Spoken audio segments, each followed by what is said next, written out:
The Loud House. Yeah, that's about the reaction I expected. From the very first time that this show premiered on Nickelodeon, it has become a massive hit. It's about Lincoln Loud, the middle child of the family. Well, that just seems kind of regular, right? What does he have, like one older sister and one younger brother? No, he's got only sisters. Not just that, he's got 10 sisters. 5 older, 5 younger. Yep, he's the middle child in a giant family with 11 kids. And wacky hijinks ensue. The show started off as kind of a basic slice-of-life show in the first season, but has since then really expanded. Sure, the third season's gotten a lot of flack from some fans, but I honestly haven't seen all too much of the third season given the fact that I've been so busy lately, so I don't really know if it's fallen apart or not. Besides, that's not really the point of this video. The Loud House is interesting not just because it's a good show, but because it did the impossible. It was a Nickelodeon show that came out after 2004 that has actually lasted longer than 2 seasons and has not gotten overshadowed by SpongeBob SquarePants. Do you know how many shows that SpongeBob has destroyed on Nickelodeon? Off the top of my head, El Tigre, The X's, Cat Scratch, Back at the Barnyard, Breadwinners, Sanjay and Craig, Mr. Meaty, Tack and the Power of Juju, and many, many more. Now, I'm not saying all these shows were good, in fact some of them were quite awful, but that doesn't change the fact that SpongeBob destroys nearly everything it touches. If you are not popular right out of the gate and cannot compete with SpongeBob from episode 4 or so, you are gone. Either cancelled outright, or, like what happened with the Fairly Odd Parents and Harvey Beaks, you're relegated to Nicktoons Network, where all the Nicktoons go to die. And many have asked, how is it that the Loud House of all shows was able to get away from the SpongeBob effect? How did it survive on a network that seems outright eager to cancel any animation that comes within its grasp? Well, I've narrowed it down to a couple reasons. Here is how the Loud House managed to survive on Nickelodeon. First off, it's the creator, Chris Savino. And no, I'm not going to talk about all the things that Chris Savino has done or the things alleged against him. That's not really pertinent to this discussion. What is important to know is that Chris Savino has played a very big part in not just Nickelodeon, but in television animation for many, many years. He is a veteran of the industry, whether you realize it or not. He has written for shows like Ren and Stimpy, The Powerpuff Girls, My Little Pony, Friendship is Magic, and Dexter's Laboratory, just to name a few. The guy's been around for a long time and has been doing a lot of work. Naturally, with all the industry connections he's got, Nickelodeon is gonna give him a chance. It's not like C.H. Greenblatt where the only show he made was Chowder and he worked on a couple other things. If you got C.H. Greenblatt mad, which they did, oh well, he's a small-time guy. Who cares about small-time people? They don't make us any money. But Chris Savino's got connections. Even if we, the casual audience, doesn't really recognize his name, or at least we didn't, it doesn't change the fact that he was a powerful man, and now being put in a powerful position, Nickelodeon was bound to treat him right. And then that leads to the second point, them treating him right. Unlike a lot of Nicktoons, the Loud House was heavily advertised, and the advertising was good. Wasn't Harvey Beaks where you got the occasional commercial that was just kind of there, or Sanjay and Craig where it was loud and obnoxious. Those kinds of advertising styles are doomed to fail. The Loud House perfectly explained what it was about and some of the best parts of it in its brief advertisements, and they popped up everywhere. If you were watching Nickelodeon when, let's face it, odds are you'd be watching SpongeBob given that that takes up half the airtime, and you just so happen to be watching a commercial break, boom, there's the Loud House. It's unavoidable. They let you know every which way you turn. No, not the show Every Which Way. I'm not talking about that. Bad puns aside, the Loud House's marketing was in your face, but not obnoxious about it. Each ad did what it was supposed to do. Give you a little window into the show, maybe show you some of the characters, tell you when it's on, and go away. No screaming, no yelling, barely any poop jokes. Sold. Providing that window was key because it showed everyone what the Loud House had to offer. Good characters, strong stories, overall solid writing, which is something that Nickelodeon had been lacking a lot by common consensus in its Nicktoons. Even some of the more well-received ones like Tough Puppy were eventually lauded for going downhill when it comes to the writing. They all tended to resort to cheap, easy characters, cheap, easy jokes, cheap, easy stories. Basically, the bottom line I'm trying to get by is cheap and easy.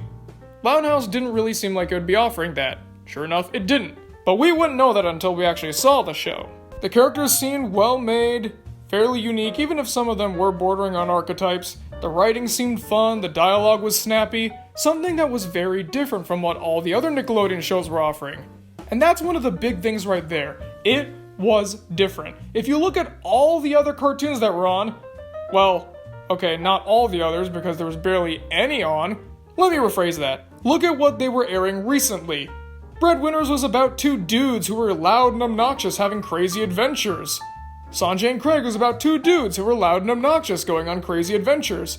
Big Go Banana Kirkwood was about four dudes who were loud and obnoxious, and yeah, you get the point. All of the shows just felt the same.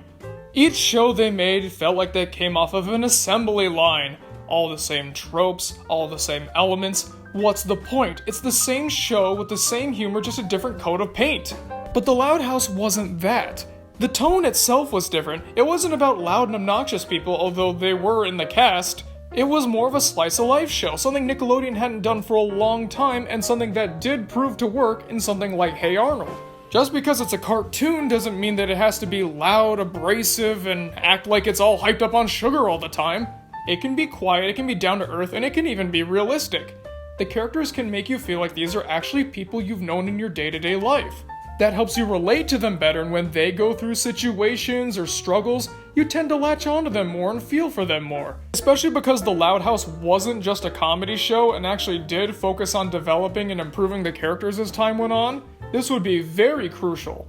If the characters were silly and wacky like the ones in, say, SpongeBob SquarePants, we might like them, we might laugh at them, but it'd be harder to latch onto them. But of course, if they were just too melodramatic and boring, then what would be interesting about them?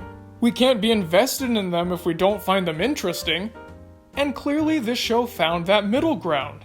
We've got some of the more down-to-earth characters like Lincoln, who's pretty much the voice of reason in some instances, although he is still a kid. He has all the interests that a kid his age would have, he talks like a kid, and he's also selfish, which is another thing that a lot of kids his age tend to be. But once again, that gets hammered out as time goes on. There's also Lori, who feels like a real teenage girl, etc., etc. But then we also have the more wackier characters like Luann, my personal favorite, always telling puns whenever anyone says anything in her vicinity, telling crazy jokes, doing weird gags. Or there's Lisa, who will one day grow up to be Dr. Frankenstein. I'm convinced of this. You cannot convince me otherwise.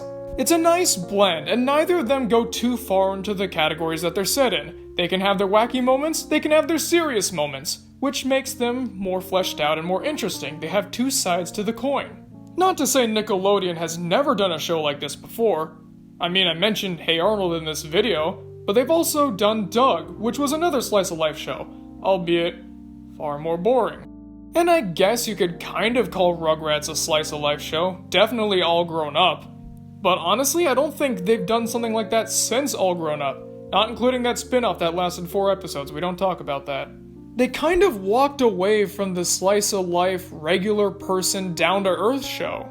Not to say they were all crazy wacky shows. They did, after all, have Last Airbender and Legend of Korra, but those were bigger, more fantasy-driven shows. Slice of life was something Nickelodeon used to do very well and just kinda dropped as time went on. So not only was it new and stood out from everything else, but it was a return to the formula that Nickelodeon had proved that they were very adept at. They knew what they were doing. They knew how to handle a show like this. So with that record, then this is obviously going to turn out very well, right? And finally, this is kind of a more minor one, but I think one of the reasons it did take off was the art style. It's a bit simple, yeah, but I've said this many times in this video, it stands out.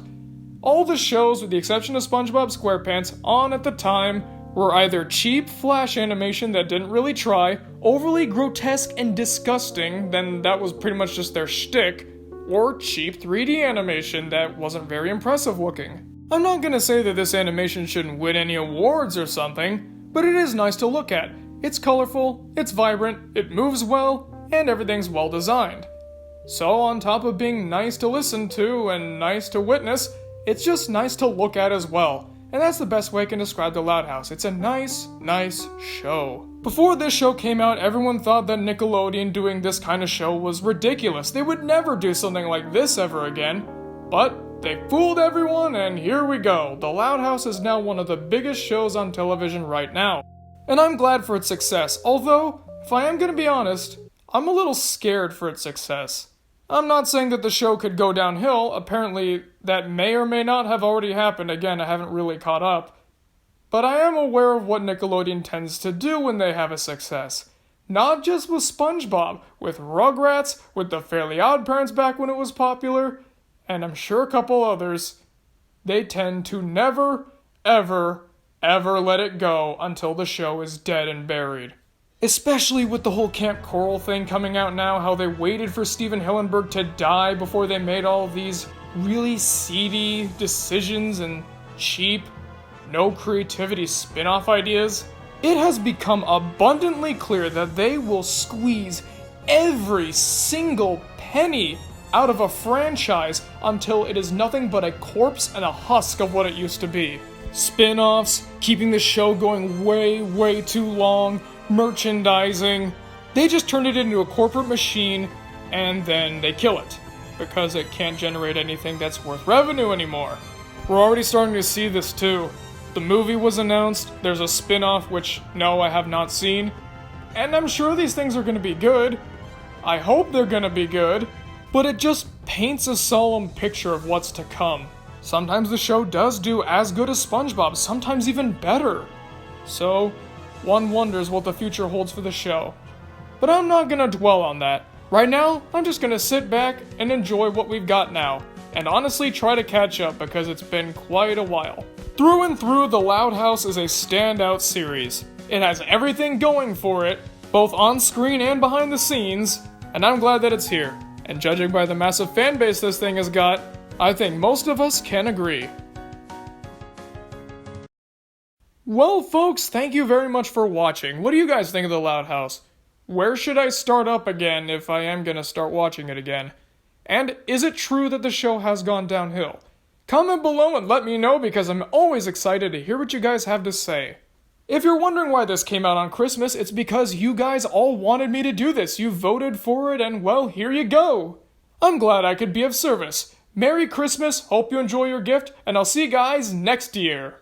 Because yes, the next video will be coming out on January 1st. And when we do that one, we'll be touching on some familiar topics.